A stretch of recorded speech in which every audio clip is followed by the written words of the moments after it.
Now, let's go from questioning two-party allegiance to no allegiance, with a K. Jamii Tata is a poet, activist, and mentor in Detroit who has worked for more than a decade on this principle. We pledge allegiance to knowledge. By filling in the gaping and growing holes left by public education, Tata works to bring inner city youth closer to their own histories, and in so doing, their present so that they may be the ones to shape their future, with knowledge, words, art, and some food. We sat down to talk with Jamii about his endeavors and the powerful work of pushing knowledge and deep thought to be heard in the midst of a festival of ignorance. Take a look. When I meet a lot of young people, they just feel disempowered and disenfranchised because they feel like they have no voice. Being in situations where they're stifled from the home situation and parents. And then, one of the reasons why we try to teach outside of institutions is that's where young people are marginalized the most.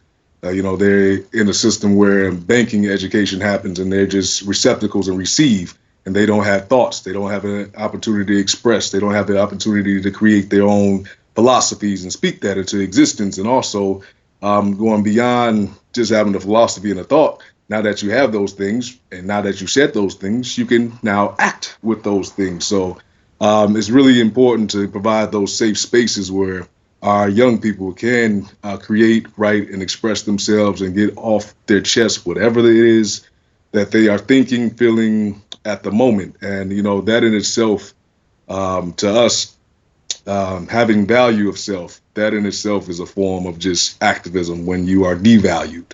And then being able to move forward collectively, because a lot of the young people have an opportunity just to bond with each other, and they perform together, and they do.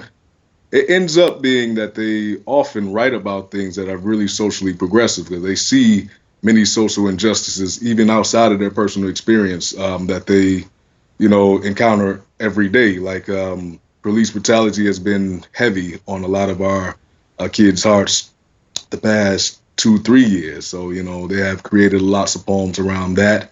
And then being able to speak that into existence in public spheres and then having dialogue. And, that's been, that in itself has been healing for them to be able to speak to these things, without any barriers. And also to do it in the public sphere where they can create and engage other people and listen and have that cross-cultural dialogue, intergenerational dialogue, and move that forward. So one of the things that, we try to always incorporate, even though it's not necessarily, I guess, literacy based, but we try to incorporate, food in like everything we do. Like, so a lot of our, we perform in gardens, we teach in gardens, and we have a lens of food justice because we feel like, without food, we would not be. And so a lot of kids write about the aspect of, just what it means to have a food sovereign Detroit, what it means to, have access and security around fresh fruits and vegetables and things that they can eat. They just learn the basics of eating well and growing food and the importance of that. And then they take it from there and use it as a platform to speak their truth, whatever that may be. But, it's a very, and it's just interesting. Each young person has their own topic that they're dealing with or they deem important, and it allows them an opportunity to speak on it and to have courage to actually do it in the public sphere. And then we have one young person who actually a number of young people who from there developed many relationships where they got into an environmental justice movement. They got into opportunities where they were speaking across the country. They were performing across the country. Power Shift is one of the conferences they performed at 2013. It came to the city this year. And, the literacy piece, it connects to, where it connects to their heart. And then when they're actually in a public sphere speaking these things, they connect to other people and they go from there. We provide the kind of base to get them where they're trying to go. Since you're based in Detroit, and Detroit has been, it's suffered so much since the economic downturn, and you were doing this before the economic downturn. Talk about what you've been seeing since then, and particularly with youth. I mean, they did an expose of schools in Detroit and how they've suffered, public libraries, and since what you're doing is so much focused on knowledge and literacy, have you seen a tremendous shift since the economic downturn? Talk a little bit about how your organization has weathered these storms. Woo wee. It's it's been it's been interesting to see the rise and fall of our school system. One of the reasons why I do what I do is because of a failing school system. I got an opportunity to really learn a lot of my knowledge and what I've gained and wisdom through, I would say, supplemental education.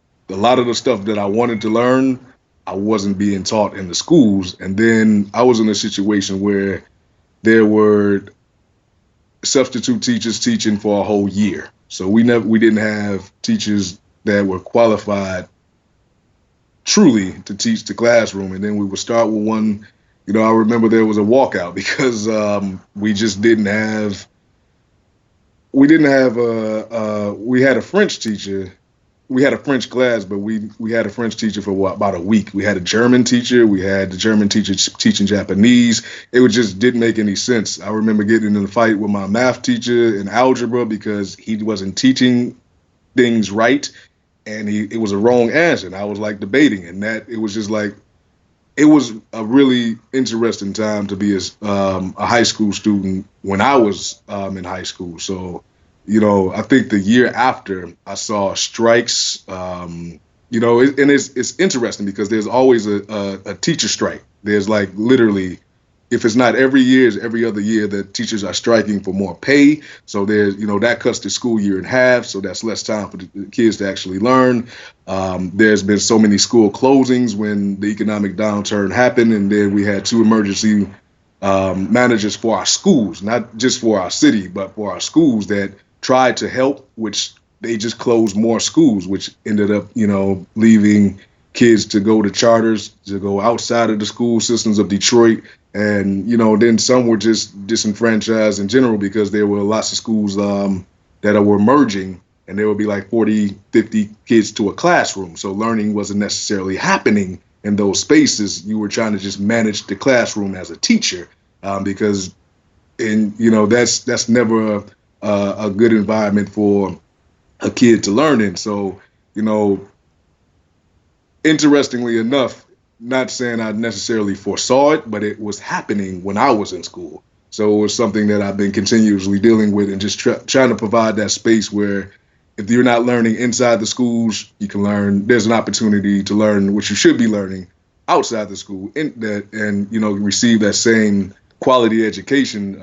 I really want, there to be more opportunities for basic things like, kids having access to the libraries at our hours, kids having access to a study hour where they can just study and, and to me, having a lunch that is awesome, that you are really enjoy, gives you energy to be in class and focus on studying. You really are picking up where the schools are failing, whether that be teaching kids about food or just teaching them about art, because those are the first things that are cut. Yes. It's music, it's art, it's all the creative things that really don't teach you what to think, but teach you how to think creatively and critically. And I mean, is that something that you'd like to sort of model a school after, or do you feel that your place is really in this sort of like smaller community sort of space? So in my spare non-time, I run an arts nonprofit as well. So, we just actually acquired a space two and a half months ago. And one of my students asked me, what should we name it? And I was like, the Can Cultural Center.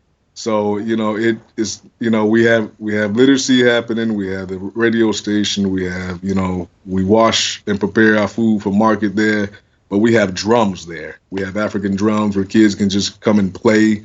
We have keyboard.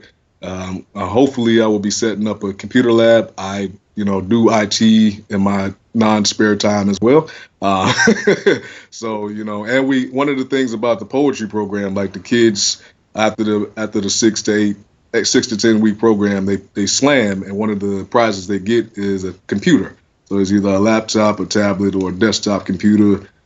So they have the capacity to, do all the things with technology. Because one of the reasons why I wanted to offer those as prizes is there was a big technological divide with not only our kids but just inner city neighborhoods in comparison to other spaces. So having access to a computer and the internet, or just one or the other, was a big deal, and it still is, especially when kids are learning how to text speak, and then that's how they speak, and that's how they type, and giving them an opportunity to have a computer that allows them to, if nothing else, have a full size keyboard to actually type words. So that those little things are important, but also I think having that, the computer lab, having the drums, having a whiteboard, and just having a place to be, it's becoming a little cultural arts school in a way. So um, I need way more resources. That being instructors and administrators other than me to actually make something like that a reality. I'm good at community organizing, but I've never ran a school, so that would be a whole new adventure. But I'm open to it. So finally, I just wanted to ask, because I heard about you through the article that talked about fighting gentrification, and going back to what Detroit has suffered under national corruption and income inequality. Do you touch specifically on these issues of gentrification, systemic racism, and classism, or do you basically just give people the knowledge and the skills to talk about it themselves? Is there, do you kind of workshop that, or how do you address those issues? Yeah, I don't directly touch on those. I give them the skills to think for themselves and figure out what's going on. I think, but I tackle the issue every day. Because one of the things I had to do was one, move back into my neighborhood, because I worked in my neighborhood for a very long time, over 10 years, but I was living in a neighborhood across town with similar challenges. I grew up in both the North End neighborhood of Detroit and Brightmore neighborhood of Detroit. Very, they are labeled blighted. They are labeled, places of chaos. They are labeled, drug infested. That has changed over time with the drug situation, but they're still labeled as blighted. But I see beauty and assets all abound in our communities. But when it's labeled, when our communities are labeled such things, they don't receive resources. I had to move in back into my neighborhood because I'm like, not only am I working here, I need to be here and be present every day because I see the beauty. I see community gardens where people don't see community gardens. There are like 20 gardens in our neighborhood, but if you just roll by, you only see the big three. And being able to be like, yo, these are present, and having people there is really important to folks coming in and trying to take over the space. If no one is maintaining the space, then gentrification can happen in that space. So I'm giving the kids that opportunity to learn the basics of literacy, to connect to other things that they really care about, but hopefully to stay in their neighborhoods, to claim it and own it and keep it clean, keep it built up, keep events happening, and it be for those long-term residents, not those new people who just coming in, they reap the benefits of what may be happening or what is not happening because it's so blighted and there's nothing happening and so many barren fields. Let me go build something. But if we're already building on it, if we're already using it, that can't happen. So, I directly and indirectly, but with the kids, I just teach them to be aware, to be conscious, and to go explore, to be, open to learning and to never close the door on anything, any opportunity, anybody to speak to, share, and just what you gain, do it in your community. Don't, we teach value for self first, write for yourself, do this for yourself, and then, externalize that value. And that's really important because the creativity is huge, the creation energy. You own what you create.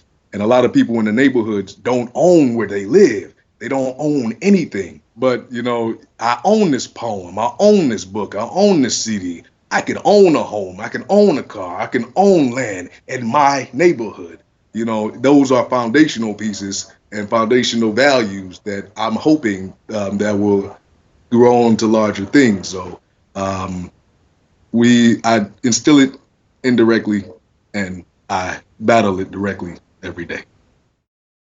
To learn more about Jamii and his work, check out noallegiance.wordpress.com. Again, that's no with a K.